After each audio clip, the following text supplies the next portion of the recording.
Hey everybody, welcome to another installment What's up, of guys? Showtime Goones. We got Fernando, my co-host, and today our guest is... Ailyn. So Ailyn is a civil engineer who has some experience in the corporate world and as a private contractor, consultant, and as a mother. And I think she'll give us a really good interview where we get to find out a lot about it.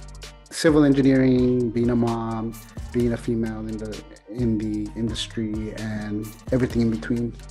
Just balancing everything. So, Yeah. Yeah. Hope you guys enjoy it, and don't forget to follow us at Facebook, Instagram, and Twitter at Showtime Goones. You got it.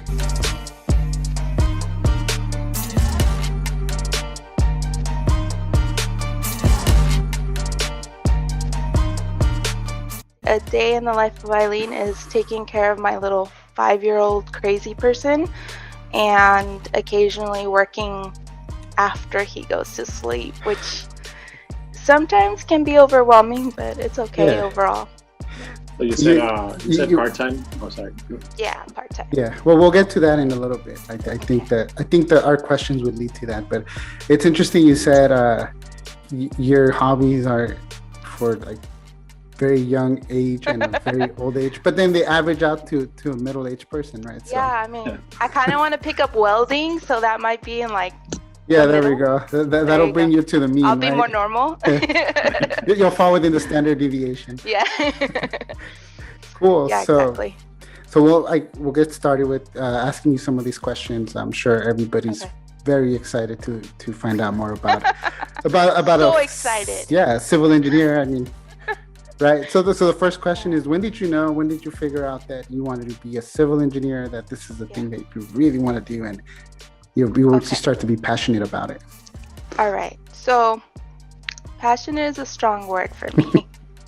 Because, for me, there was a lot of different factors. I didn't know what I wanted to do. I didn't have any engineers in my family. Neither of my parents went to school. It was kind of like, I mean, we didn't even talk about SATs or college, like, when I was in high school. But they told me, like, you're going to go to college. You're going to get a degree. And my mom was always like, try to be independent if you can. You know.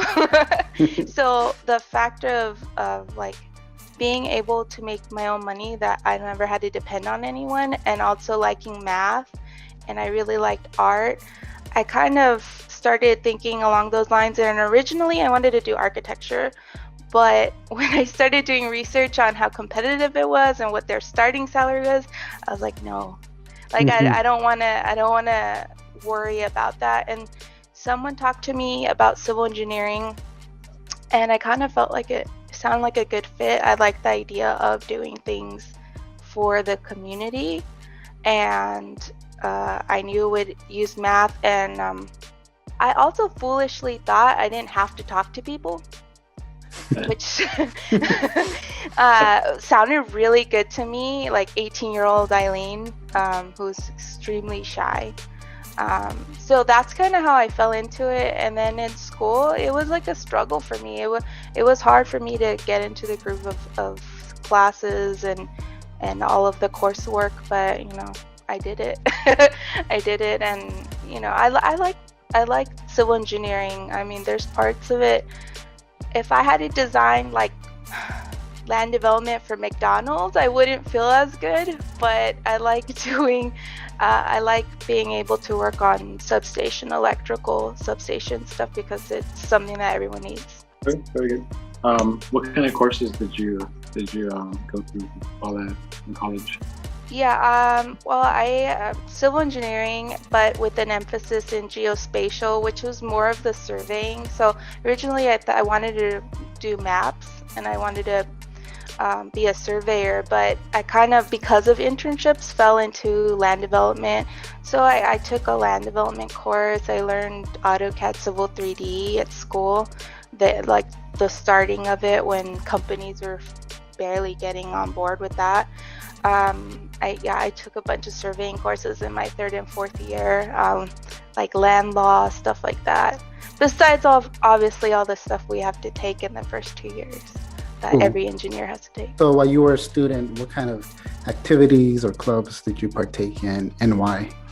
Okay, yeah. So, super shy in high school, like avoided people like the plague, and then kind of started changing in college. And one big one for me was when I started school, there was like 10% female students in civil engineering. I think the number is higher now, like more along the lines of like 30 to 40%. But when I first started, it was like me and another girl. And so the Society of Women Engineers was the one that I was the most involved in. It was really fun because when I started, it was a really intimate group of ladies. And then it ended up being really big by the time I left. But I got to do like VP work on that one. And I got to go to Hawaii with the ASCE, American Society of Civil Engineers student chapter. So that was one way I was able to socialize. You know, you mentioned that at least in civil engineering, there's only 10% of women as part of the full group of students. And one of the funny things was that I think I may have known, just in general over all the engineering classes, a really high percentage of the women in engineering, just because there wasn't that many of them. Yeah, right? yeah, exactly. Like you could name them. Yeah. You know. Yeah, and then I remember you from the Women's Engineering Society, SUI, and then from other friends of ours in the other engineering practices. Yeah. So like we met a lot of like the full chain of the women in the classes. Yeah. I think it's much less in aerospace, right? I mean, it's like 30% now for civil, but I don't even know in mechanical, electrical, aero, it's probably more like 10%, right? But it's true. Yeah, and it's really low. I think it's really cool that, knowing as a female that you're coming into a male dominant field, that there's a group of women just like you who you can meet and talk to and share your the struggles or like have fun with. Right. You all share the same interests. So. Yeah, exactly. It's kind of just like finding people that share your experiences. I mean, I wanted to be part of like the Society of Hispanic Engineers, but it was really big and I felt like kind of overwhelmed.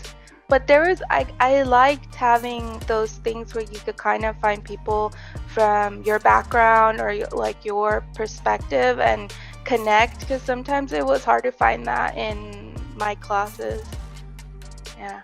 Was being part of these groups something that helped you, as you developed or as you went through your career, and helped you develop as a civil engineer? I think so, because if I had been really quiet, it wouldn't have helped when I got a job or for interviews. Like being around people and learning how to deal with different personalities was good. And then just getting over the shyness and also making all those connections of people that like could help you. You could do study groups, whatever it was. It helped a lot. Yeah. Yeah, very good. And so the third part of being a student is did you partake in any internships while you were a student? Yeah, so I started off at a small company in Ontario called TGA. I'm not sure if they're around, but I think they are.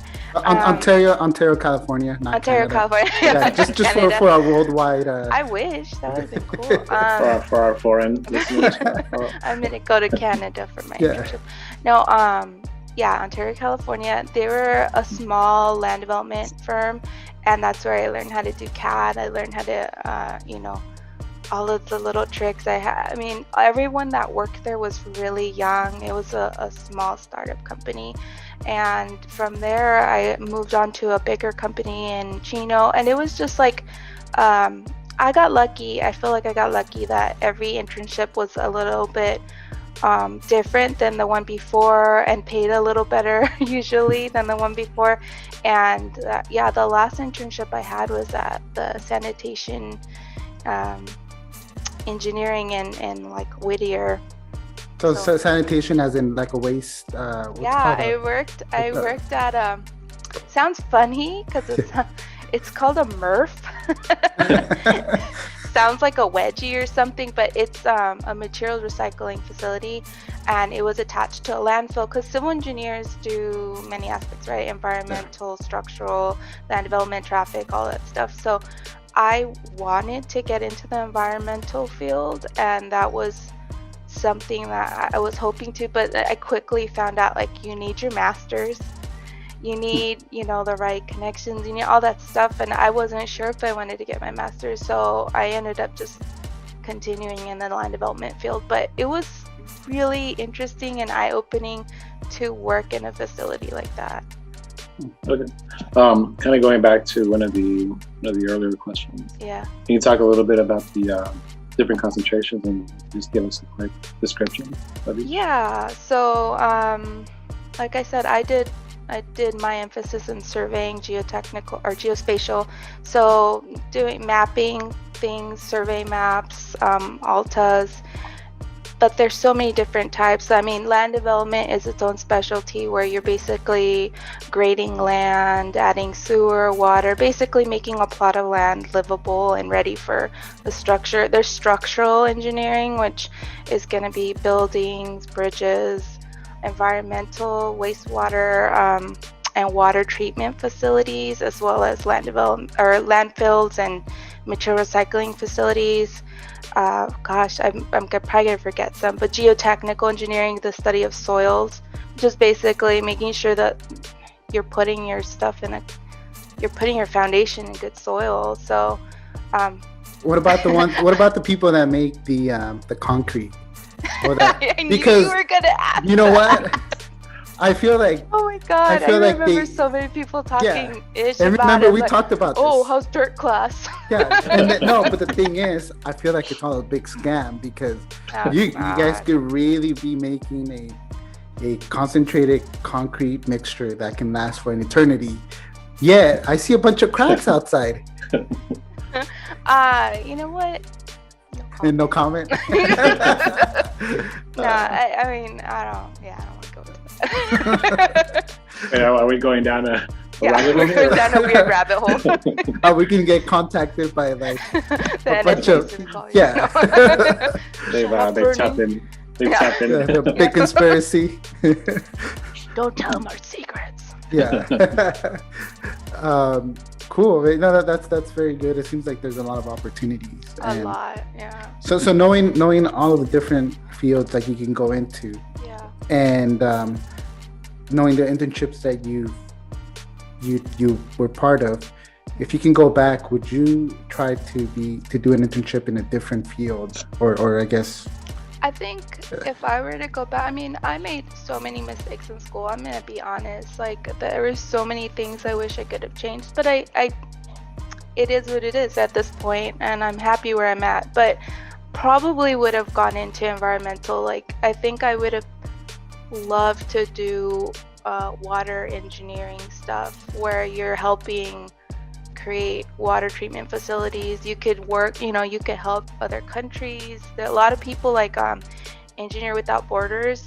If you know a different language, some stuff about water engineering, you're going to be a great help because you can go help developing countries get their water clean, and I don't know, that sounds amazing to me. I wish I would have done something more along those lines, but yeah, I mean, it's not too late, but it does get harder the older you get to kind of change course. Yeah. Is that something you would consider doing? Maybe, once the kids are off in college. Yeah, I would love to go back to school and maybe get some more education in the water. I mean, there's a lot of chemistry that goes along with that too, and it kind of starts crossing over into that chemistry engineering. But still, I would love to do that, in the future. Okay. And then I think you probably graduated like 2010? 2009, yeah. 2000, okay. Yeah. I think that was right in the heart of the pandemic. What do they call it? It's not the great. It's a great recession. I think that's what they call it. It was great recession. Bad. Yeah, it was bad. me, but not even just myself, a lot of my friends, we could not find jobs. I mean, I had most of my training in land development engineering. What happened? The housing boom. and so it's like people were getting laid off left and right in that field. No one wanted to hire. I mean, I was competing against engineers with 10 years experience. I was like, God, how am I going to get a job? It took me a full year to get a job after I left. And part of it, you know, like I mentioned before, was kind of the connections I made through SWE. One of my friends, Robert, who I met through SWE, he was working at Edison, and he, you know, put my resume in, and I think he, you know, put a good word in, and I got called when they had an opening for a entry-level engineers. That's the only way I think I was able to get in, because like I said, there were so many engineers without jobs at that moment, civil engineers in particular. I don't know how it affected you guys during that time, but yeah. They're very similar for me. It's very tough to find. Yeah, definitely.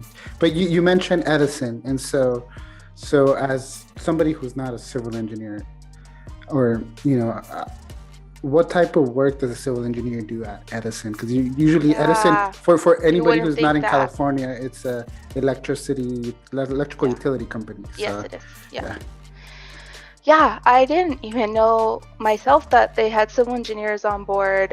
It was my friend who told me. And so what it is, it's not a big group. It is mostly electrical engineers, you know, doing protection and substation work. But what it is basically what I did. It's land development. You got to put down, you got to develop a plot of land. You got to build a wall or fence around it, make sure that the water isn't flooding the substation so it can run, and basically all the things the civil engineers do. So again, it's a small group. Occasionally I could take on jobs where I could do all the engineering myself, and then sometimes, many times, we had to contract out stuff. So it's like being an engineering manager / you could also, you know, do in-house work. So like a project engineer in many ways. Project engineer, yeah. A lot. I feel like it's more that than actually being able to do a lot of engineering like you would do in the private sector. But I did get to do engineering on smaller projects. But if you get a huge project, these, you know, 40-acre sites, I mean, doing it by yourself when there's only like 5 people on the team, and it just doesn't make sense, especially if you have multiple. We all had many jobs, many projects. Yeah. So you mentioned now that you're a contractor. What kind of work do you do? Well, I had Liam in 2015, and I always wanted to stay at home with him. I really wanted to, but I was saving, and then by the time he turned 1, I felt comfortable leaving. So I did. I put in my 2-week notice, and I was like, okay, we're just gonna have to buckle down and budget and stuff. And amazingly, you know, maybe 5 or 6 months after I left, I had someone contact me from work, and one of the old consultants that I worked with, and they were looking for, you know, someone to work as an engineer under them. It's almost like a subcontractor.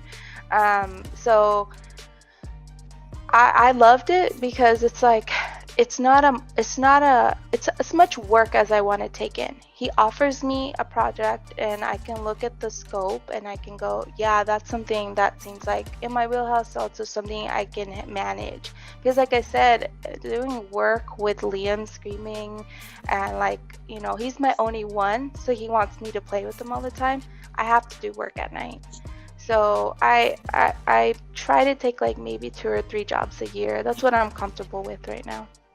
And so you mentioned that it took you about a year after Liam was born before you left Edison. It was a year when I left. And how was, like, as a mother of a newborn working a full-time job, you know, how was that? Like, oh man, my kid didn't sleep, right? And I was breastfeeding, and I was a hot mess. Like, I remember coming back that first week, and literally I was too This is probably TMI. I was too big for like regular pants. I was still wearing my maternity pants, and I like showed up with my pants backwards, walking around like that all day long until someone stopped me and was like, "Hey, Ailyn, did you know?" So I was out of it for the first month, just getting back into the groove of not, feeding all the time and not sleeping. I mean, unfortunately, I still didn't sleep very much that first year. We all know how it is when you have a newborn, and my kid just is not a sleeper. So it was hard, like waking up sometimes at, whatever time in the morning, knowing I had to drive to Santa Clarita and pump on the way. Sometimes like having to stop 20 minutes at a time to be at a, job walk at 6 in the morning. Yeah. But, no one cares. So you have to be there. Everyone was nice, but you still have to get your job done. And so. Did you feel that when you decided to leave work, that you had studied for so long, you took you a while to find this job, and right. You're progressing in your career? Did you feel like halting your career to stay at home with your son was going to be detrimental to the long I mean, haul, yeah, that stuff creeps in your head, but see, I always had it in my head that I wanted to stay home. I like it that I like the idea that women can have the choice. I have no qualms with women that stay working. I mean, I think both things are really hard, and like it should be respected either way. I had people come up to me and like seriously say, "Wow, you're brave," because this is kind of like, in other words, like, career suicide. But I knew that it could be really hard to get back into the workforce, but I did what my heart said to do. So I kind of didn't. I had that in mind, but I cared more about staying home. So I did it.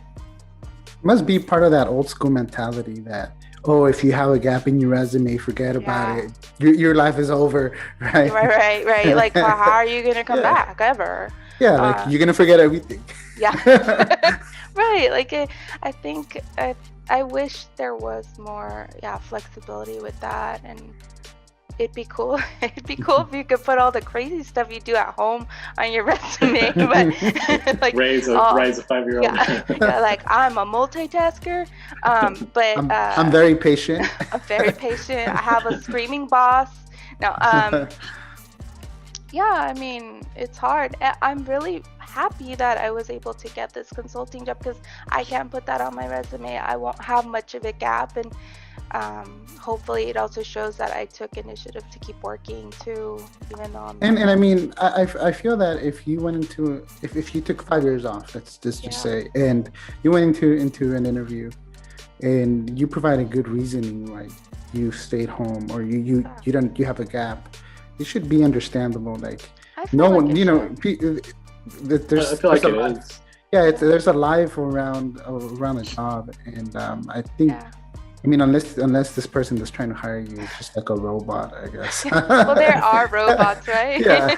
There are human robots out there. And they're the ones that can't figure out that I'm not a robot, I think that is changing. It feels like it's changing, that it's more normal for guys to get a little more time to stay home if they need to. I know not every company, but it does feel like there's a shift, and hopefully keep going in that direction. Yeah, no, I think you're right. At work, when I mentioned I was going to take a few weeks off when my son was born, all the older guys were like, must be nice. Right. I was telling a construction guy, I get 6 weeks if I have a C-section and then my body needs to recover. He goes, he said exactly that. Must be nice. I had 0 days off. I had to come back to work right away. And it's like, okay. Yeah, I mean, meanwhile, the younger guys are like, we all kind of take advantage of that. Yeah. Take that time.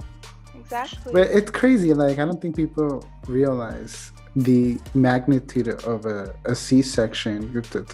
It's a whole procedure, I'm sure it's not open. Easy. Yeah, so I mean, imagine getting cut open on your abdomen and being like, okay, that's happening. Your hormones are going back to normal at a crazy rate. They took 9 months to get there, and then they go whoop.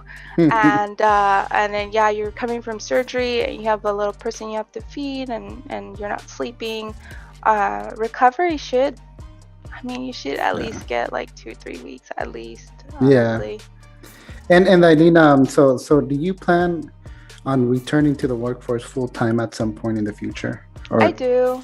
I still have like a question mark in my mind about like another one, but as Liam gets older, he's almost 6. I'm kind of like, I wouldn't even mind doing what I'm doing, but if he's at school full time and I don't have any other kids, just like taking on more jobs. Because I have turned down some jobs that were big jobs because I was like, I can't handle that and this and this.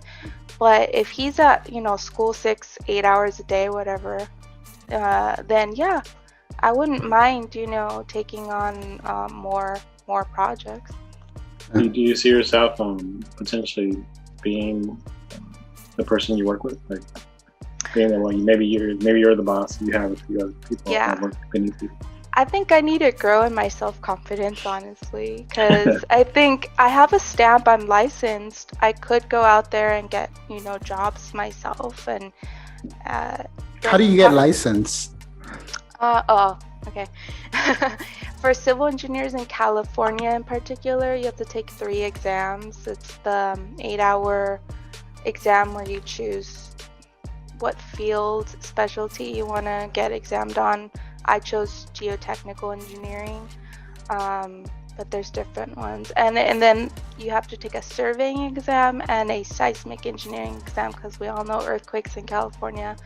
It's a big deal. So in other states, you just have to take the 8-hour exam, and then the state will license you. You pay for your license, and that's it. Here, you have to pass all 3. And what does this allow you to do after you get this?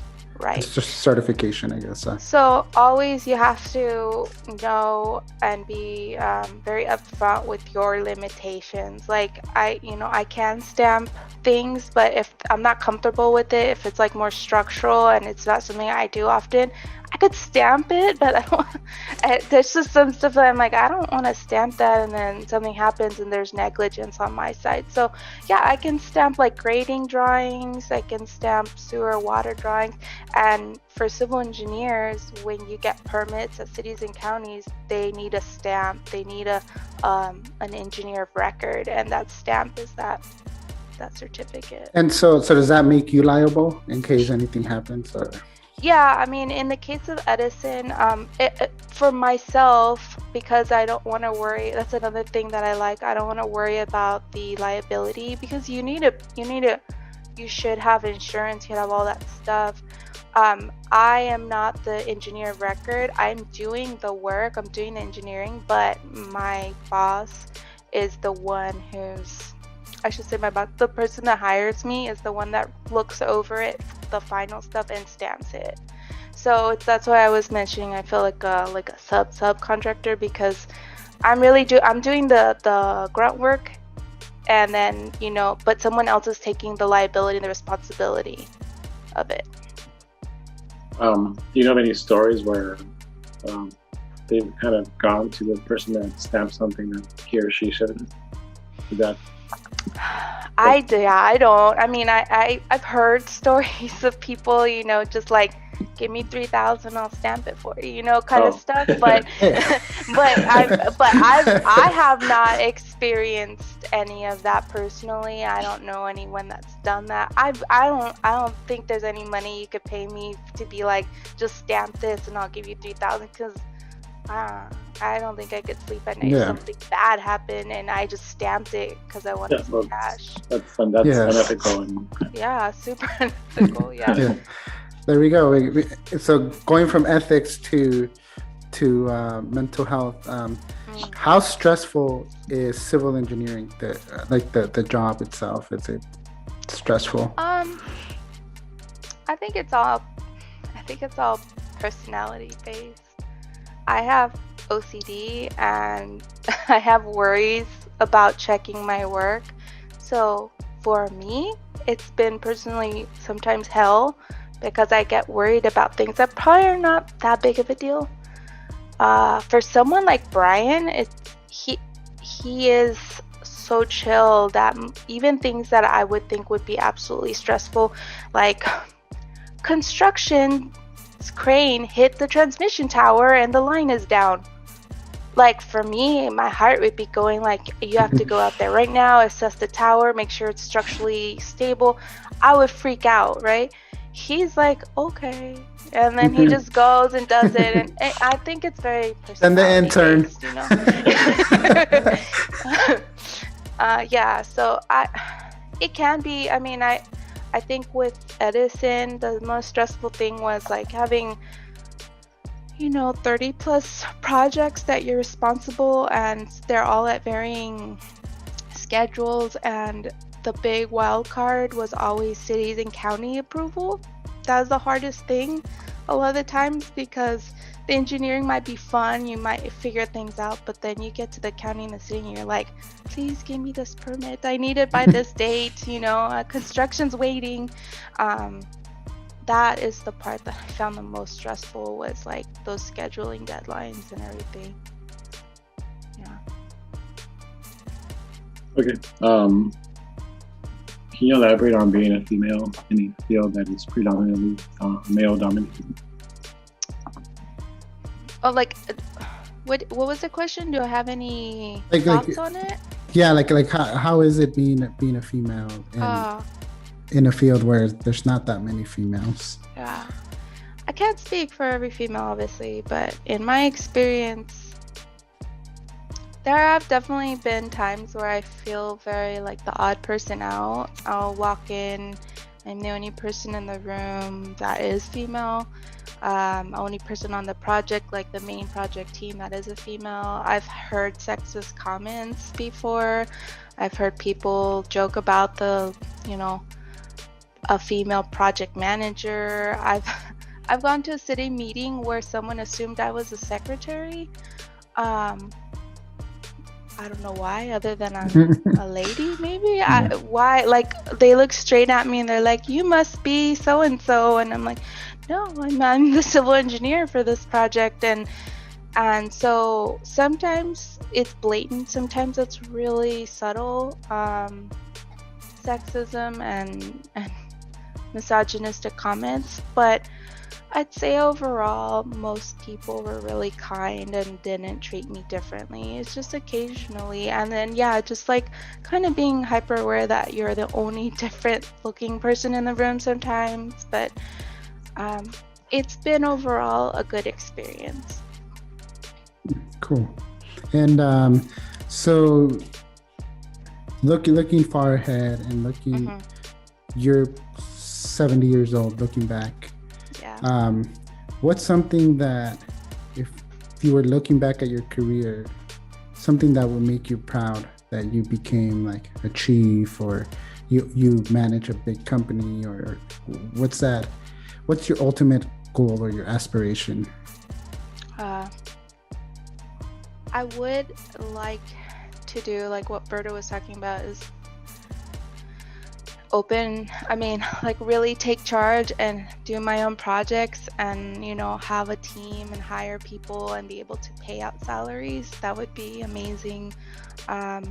Again, maybe even go in the way of environmental engineering, so that I think we all know like water is a big deal, especially in California, and so that's the future of we really should be thinking about. So that's kind of the stuff that I if I can kind of wrap my head around it and get the guts to do it, I would be really proud of that. But I'm still proud of what I do right now, as like little as my jobs are. I'm like proud of doing things that are helping the utility companies run. I like what they do. I don't feel like they're harming society. It's something that we all need. It's literally keeping the lights on. So yeah, it's interesting you mentioned that, because I feel sometimes too, as you grow in your career and you become a manager, You manage a program, you manage right. a project, a team, a company, or you lose touch with like the actual engineering and like the technical aspect of the projects. So it's sad. Yeah. It's sad, but I guess it's part of I guess just career. A natural progression. Yeah. They don't want you to be an engineer forever. They want you to move into management. I mean, you could do engineering forever, but they're always pushing like, hey, why don't you be a lead? Well, I think you just get to a point where you're making much more money than somebody who can come in and do the same job, and they don't want that. Yeah, exactly. Yeah, they want to try to justify it, and they say, well, if you go into management, you can kind of lead the team. Yeah, like don't worry yourself about CAD and the little grunt work. Like be the leader. Yeah. But it's like I like doing CAD. Like what's wrong with that? I think also the thing is that when you're in a small role, you won't be able to mentor newer engineers as if you're in a leading role where you can assign them tasks and you can kind of like mentor them into a job progression where they can be more successful. Yeah, I think that's important. A big part of it. Yeah, it's important. Yeah. So having said that, do you do any type of mentoring then? Whether it be I have in the high school or... I have in the past. I haven't since Liam's been born. I used to be part of like after school tutoring at local high schools like in Whittier. I was trying to get those kids internships at Edison. I was able to get a couple of them an internship. I mean, I didn't keep in contact with them, but I was glad to be able to do that. But I'm hoping, that's another thing that I'm hoping is that when things completely open up again and I can kind of start volunteering, either giving free tutoring for math or... And just to let our viewers know, if you happen to be seeing this episode after 2021, this is part of the COVID-19 pandemic. So that's what we mean by reopen. Continue. Yeah, sorry. Yeah. Just establishing the timeline. Capsule. No. Yeah. Very good. And so that's good. So for our listeners who are interested in becoming civil engineers, do you have any tips or suggestions for them? Let's see. Well, I mean, I think with any engineering, you really have to do internships. I think it's really important when you go in, and especially every engineering discipline has subcategories, and you may fall in love with one subcategory and hate the next one, and they all fall under the like purview of, for instance, civil engineering. You may hate land development, but you may love doing structural engineering, high rises and bridges. I mean, that's where those internships come into play. The first 2 years obviously are something that all engineers have to go through, the physics and math, and then when you start getting into your specialty stuff, I really think it's really important to try to get an internship in the field you think you want to do. And like I learned, you can't be antisocial all the time. Yeah. You have to talk to people, especially what we were talking about. They want you to become leaders and managers, and you can't do that if you're stuck in your cubicle, never talking to anyone. I have a hard time with that, and I'm learning more and more how to get over that. But yeah, and I think that there's this perception that engineers just sitting in a cubicle all day, and really that I think part of engineering is being able to communicate whatever it is that you design, whether it's via a drawing, an email, or presentation. So yeah, like for all the youngsters and older people out there, like you have to really work on your communication skills. It's and really pay attention in that in that English 101 class you have to take in college. Yeah. And I was speech class. Talking about speech class. Yeah. I know everyone always joked about like the ethics class and the communications class, but God, those are important. Yeah, like they're not to make fun of. Like they're important. Yeah. Yeah. No, very good. Yeah, no, that's good advice. Mhm. Actually, I have a random question for you. Do you have a name for your company? Yeah, it's See, now you like, gotta do it. it's IO Civil Consulting, and it's like I made a nickname for myself when I was like 16 online, and it kind of borrows from that. People probably don't like, what the hell like does that mean? But it's just something that I wanted to kind of hold over. Okay. Very good. Now you've told So listeners. for everyone, for everyone out there, she hasn't trademarked this, so you can go and steal it. And then just charge it for it. No, I have my LLC. Oh, okay, Take good. that name. Yeah. No, I'll take not you to that court. anyone would. Yeah. I'll take you to court. Yeah. Very good. So we're gonna move on to our next segment, Ailyn, which is we're gonna put away the questions. I think you answered enough questions, and we're gonna do the jokes, puns, and pickup lines. And so what we do is Berto and I will tell you a joke, a pickup line, and then you'll give us a thumbs up, thumbs down, whether you think it's useful or within the field, because they're all related to civil engineering. All right, Fernando, start us off. Oh, should I start? Yeah, you always make me start. Oh, gosh. Okay, so a civil engineer was fired after forgetting how to design an electricity generating water barrier. He lost his damn mind. Okay. Yeah. Okay. I'll say yeah. Okay, right, Ailyn. What do you call a rude civil engineer? An uncivil engineer. Ah. That was all right. Yeah. Never mind. We got an awe out of you, so I think that's a thumbs up, right? I mean, I love all dad jokes, so yes. So the next one here is, why was the proud civil engineer salty? He received constructive criticism. I will give a thumbs up. All right. What did reinforcement say to concentrate or concrete? Miss Emily. What did it say? Just give me a cover, bro. Oh, that one's cute. Yeah, you gotta explain that one. Yeah, I like that one. And then this next one, I think this is for the male counterparts. Okay. It's did you know that civil engineers are responsible for the world's largest erections? Okay, like I heard those all the time. Like the first year of civil engineering, it was like erection, ha ha ha, like it's all of us 19-year-olds like going crazy over these terms. Yeah, that was good.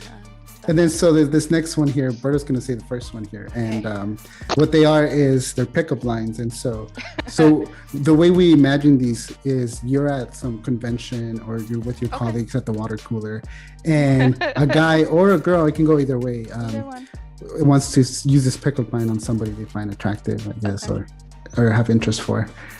Okay, I'm gonna mess this one up, and I'm gonna ask you to explain it right now. So I see you, and I go, girl, I don't need an ash toe green book to know that your curves are not compliant. What book is that? What is the acronym for that? Like traffic engineering, road design. Oh man, that one's good. So it's I don't need this green book to know that your curves are non-compliant. Okay, now that makes sense because yeah. Half of the time we come up with these things and we don't know what the terminology is. So. Yeah, we're asking our guests to explain this. So this next one, I also don't know what this is. So it says like, you go up to the girl and you're like, girl, did you pass the Sieve 200? Because you're fine. Did I say it right? Sieve, yeah. It's like That's geotechnical soil, so the fine particles pass through that particular sieve. Okay. Oh, fine There soil. we go. I feel like we need to go to the next civil engineering convention around Yeah, here. what Big said, I think would be very I mean, successful. these are really good. I've never heard them. And you know what? I brush off the really nasty ones too. 'Cause there's some that are like, those are the PG. I'm sure. Okay. Girl, you could block a river with that ass because damn.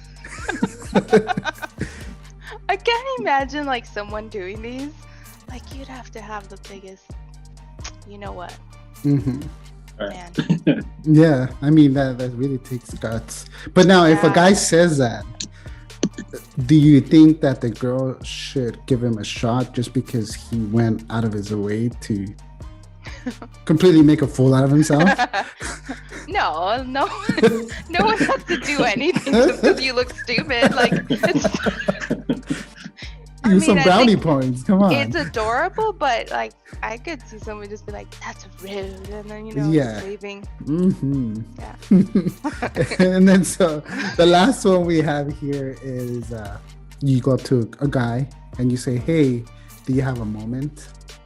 That's then, something everyone can get. Yeah, but Something then the breakup line for that relationship would be, "We're forced, but I think I need some distance." I get that one. Yeah. Yeah, everyone should get that one. Yeah. I like those. Good job.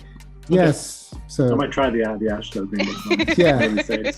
That one's pretty funny too. And the Sieve 200, since now we know what the heck that is. And the 200, is that a specific? Yeah, each sieve number has a certain like opening diameter or opening in the grid. So depending on the size of the soil, it'll fall through or it won't. And that's how you classify soil. Is there like super interesting, right? Yeah. Is there like a 500 or is 200 the max or the smallest? I think 200 is the smallest. Oh, I'm probably wrong. Like, so if I go up to a girl and say 500 instead of 200. I'm pretty sure our listeners will correct you in the comments. Oh, absolutely. Yeah. I expect it. Like, I expect nothing YouTube, less. Right? Yeah, is it YouTube? Is engineering? Yeah. Like, how many times have you been corrected by another engineer? Oh.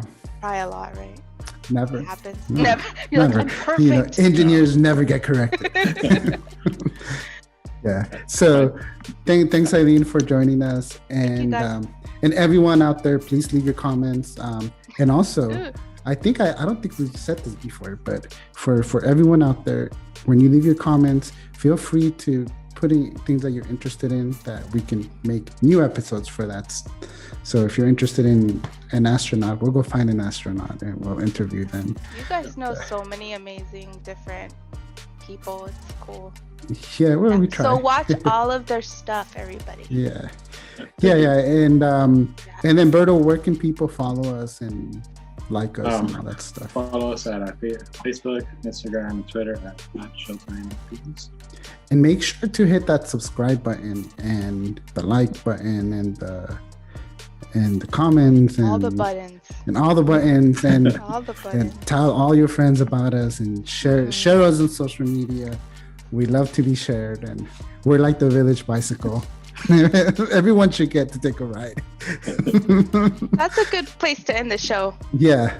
Until next time.